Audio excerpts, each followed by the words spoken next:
దబాయిస్తే అది నిజమవుతుందని చంద్రబాబు నాయుడు అనుకుంటే అది ఆయన భ్రమే. జనాన్ని మాయ చేసినట్టు శ్రీవారిని మోసం చేయాలంటే కుదరదన్న విషయం చంద్రబాబు నాయుడు తెలుసుకోవాలి. నిన్న జగన్ గారు తన తిరుమల పర్యటన మీద స్పష్టంగా ప్రెస్ మీట్ పెట్టడం జరిగింది.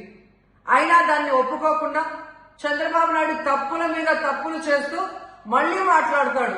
జగన్మోహన్ రెడ్డి గారు తిరుమల రావడానికి భయపడుతున్నాడు, డిక్లరేషన్ ఇవ్వబడుతుంది కాబట్టి ఎస్కేప్ అవుతున్నాడు అని చెప్పి సూటిగా చంద్రబాబు నాయుడు గారికి చెప్తున్నా. చంద్రబాబు నాయుడు జగన్ గారి దమ్ము ధైర్యం గురించి రాష్ట్ర ప్రజలందరికీ బాగా తెలుసు. నిన్న కూడా ఆయన భయపడేవాడైతే అంత స్పష్టంగా ప్రెస్ మీట్ పెట్టి ఏ విధంగా తన మతం మానవత్వం, తను ఏ విధంగా బైబిల్ చదువుతారు, బయటకు వచ్చినప్పుడు హిందువుల మనోభిప్రాయాల్ని గౌరవించి గుళ్లకు వచ్చి పూజలు చేస్తారు, అలాగే మసీదులకు వెళ్లి ఎలా పూజలు చేస్తారు, అలాగే సిక్కుల్ని గౌరవించి ఎలా వాళ్ళ పూజలు చేస్తారో చెప్పడం జరిగింది.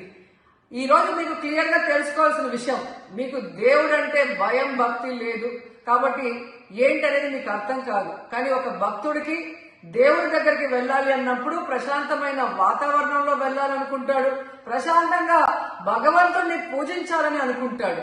కానీ ఈ రోజు మీరు జగన్మోహన్ రెడ్డి గారు తిరుమలకు వస్తారని అనౌన్స్ చేసిన దగ్గర నుంచి బీజేపీలో కొందరు, జనసేన, తెలుగుదేశం పార్టీ ఎలా అలజడి సృష్టిస్తున్నారో అందరూ కూడా గమనిస్తున్నారు. ఏ విధంగా అలిపిరి దగ్గర మేము అటాక్ చేస్తాం, అడ్డుకుంటామని చెప్పటం, అలాగే వైఎస్ఆర్ కాంగ్రెస్ పార్టీ నాయకులందరికీ, కార్యకర్తలందరికీ నోటీసులు ఇచ్చి జగన్మోహన్ రెడ్డి గారి పర్యటనకి పర్మిషన్ లేదు కాబట్టి ఎవరొచ్చినా అరెస్ట్ చేస్తామన్నట్టుగా భయభ్రాంతులకు మీరు ఎలా గురి చేశారు.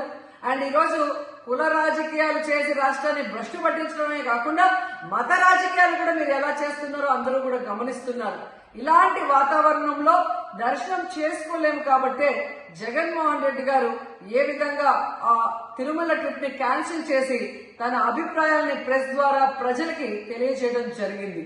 సో నిజమైన భక్తుడు జగన్మోహన్ రెడ్డి గారు ఎప్పుడైనా మళ్లీ వెళ్లి వెంకటేశ్వర స్వామిని దర్శించుకోగలరు.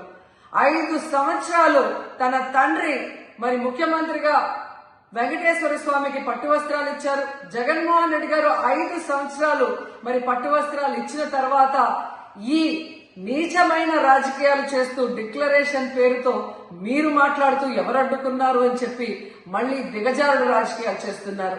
సో భగవంతుడితో పెట్టుకున్న చంద్రబాబు నాయుడు నీతో పాటు ఆడిస్తే ఆడే వాళ్ళందరికీ కూడా భగవంతుడు గట్టిగా సమాధానం చెప్తాడు.